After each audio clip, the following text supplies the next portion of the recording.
अब बताओ 8 से 8.5 किस हिसाब से दिख रहा है? यहाँ से तो यहाँ तक सिंपल वैल्यू देखो कितनी। हाँ, 2 इंच इधर तो 2 इंच इधर भी तो होगा।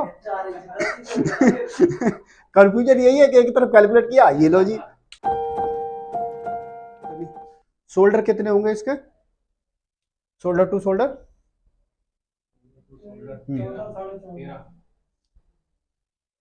14, 14.25 इंची आपका एक बाजू लग जाती है।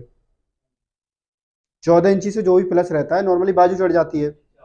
हम कभी भी अगर बाजू हटाते हैं तो कम से कम 1 से 1.5 इंच, 1.5 इंच का कम से कम डिफरेंट आता है नॉर्मली, कम से कम। उसकी ज्यादा हो सकता है, उससे कम नहीं होगा, क्योंकि 6 सूत्र इधर से घटाओगे, 6 सूत्र इधर से घटाओगे, या आधा आधा इंची आपने घटाया तब भी आपका 1 इंची घट जाएगा। ये चीज आपको ध्यान रखनी है बाजू वाले से।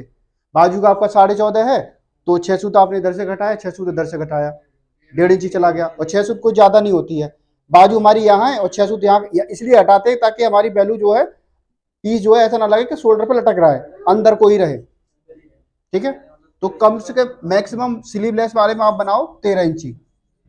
स्लीवलेस वाले जो लगता है आपको मैक्सिमम, आपको जो कम तो कर सकते हो, कम क्या आपको शेप बॉल लग रही तो और कम रख लो उस हिसाब से। अब इसकी अगर ये 13 इंची है तो नेक विड्थ कितनी होगी इसकी?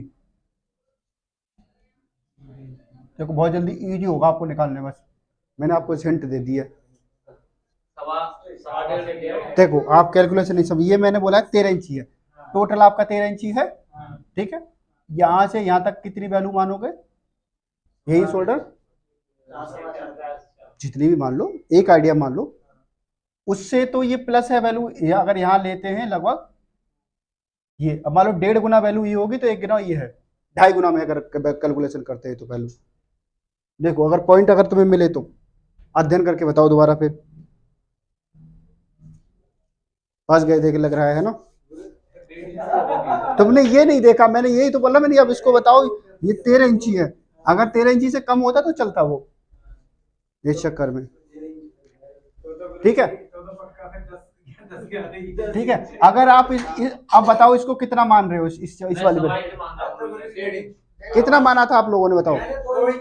2 इंची माना था, ठीक है, 2 इंची माना, ठीक है, कोई दिक्कत नहीं, आपने 2 इंची मान लिया। 2 इंची का ही पॉइंट देखो, यहाँ पे आ जाओ, 2 इंची है तो यहाँ तक कलीम नैक होगी आपकी, तो ये फिर 2 इंची से ज्यादा होना चाहिए भाग, 2.25, और 2 लगाएंगे तो कितना हो गया?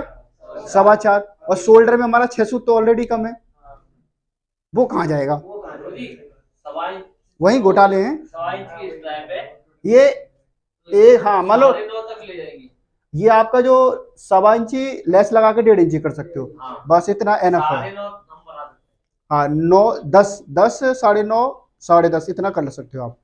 ठीक है, 9.5 थोड़ी कम हो जाएगी, 10 से प्लस रखो थोड़ा, 10 से आप आधा इंची प्लस कर लो, 10 और 10.5 के बीच में बना दो। ठीक है,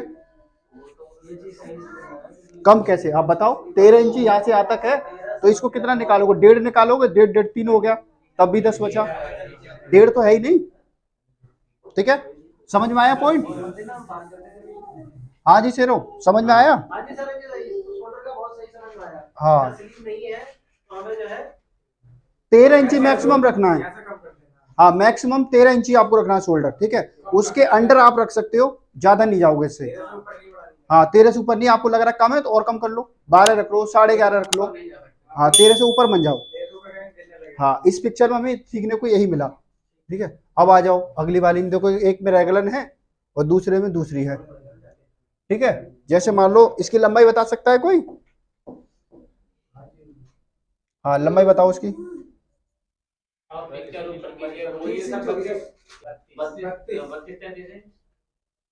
इसमें थोड़ी तो कम हजम हो रही, चलो कोई दिक्कत नहीं है।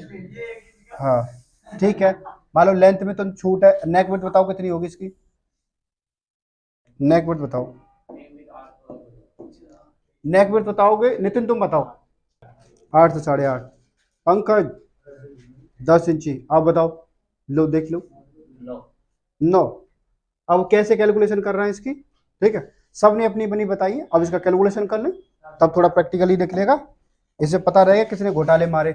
शोल्डर कहाँ होगा? लगभग यहाँ होगा, बाजू लगाएंगे तो लगभग यही होगा, है ना? और यहाँ से यहाँ तक गला कितना होता है? 4.25 नॉर्मली। ठीक है, अब आ जाओ। ठीक है, अभी हमारा कितना भाग होगा, एक भाग हमारा इधर है ना। इधर देखो, बात नहीं, बातें मत उधर डिस्कस मत करो, इधर आपको बताओ। अब बताओ 8 से 8.5 किस हिसाब से दिख रहा है, यहाँ से तो यहाँ तक सिंपल वैल्यू देखो कितनी। हाँ, 2 इंच इधर तो 2 इंच इधर भी तो होगा। कंफ्यूजन यही है कि एक तरफ कैलकुलेट किया, ये लो जी। पंकज कितना बताया था तुमने, 10 बताया था ना। ठीक है, तुमने कितना बताया था, 9। 9 कहाँ दिख रहा है, हाँ छोड़, भूल गए होंगे। तुम बताओ तुमने कितना बताया था। ठीक है, तो देखो कंफ्यूजन थोड़ा रहता है, हमें भी नहीं पता होता कि क्या है, जब हम निकालेंगे तभी बताएंगे। ऐसा नहीं कि चीज हमें चीज पता है, आपको कैलकुलेशन ही आपको सिखाती है। आपकी जो कैलकुलेशन ही है, आपकी मास्टर की कैलकुलेशन थोड़ी अच्छी रहनी चाहिए। ठीक है, इसमें समझ में आ गया। अब जो क्या है इसमें, रेगलन दी है, एक करीब सीम यहाँ होगी, ये है ना, ऐसे होगी ना। हाँ, तो दूसरी सीम इसके या तो आप इधर दे सकते हो बाहर की तरफ इससे निकली हुई, या तो आप अंदर दे सकते हो। ठीक है, दोनों सीम या फिर बराबर पे भी दे सकते हो, कोई दिक्कत नहीं है। रेगलन में क्या है, कभी भी पीस आपका यहाँ नहीं फंसना चाहिए, अगर गैदर हो या ना हो, यहाँ टाइट नहीं होना चाहिए पीस आपका। और इसके लिए क्या करते हो आप, अक्रॉस फ्रंट, बाजू की कैप विड्थ कितनी है, अक्रॉस बैक। आप जब बाजू बनाओ, रेगुलर बनाओ, तो आपका सर्कल आपका पता होना चाहिए कितना। जैसे मान लो यहाँ से यहाँ तक हमारी कितनी होती है नॉर्मली, यहाँ से 8 इंची, और ये हमारा अक्रॉस हो गया मान लो, वैसे ही इधर की 8 इंची हो जाती है, अक्रॉस बैक हो गया। तो ऑलराउंड हमें पता होना चाहिए कितना आता है हमारा, 40 आता है, 42 आता है, 43 आता है, जितना भी आपका आए।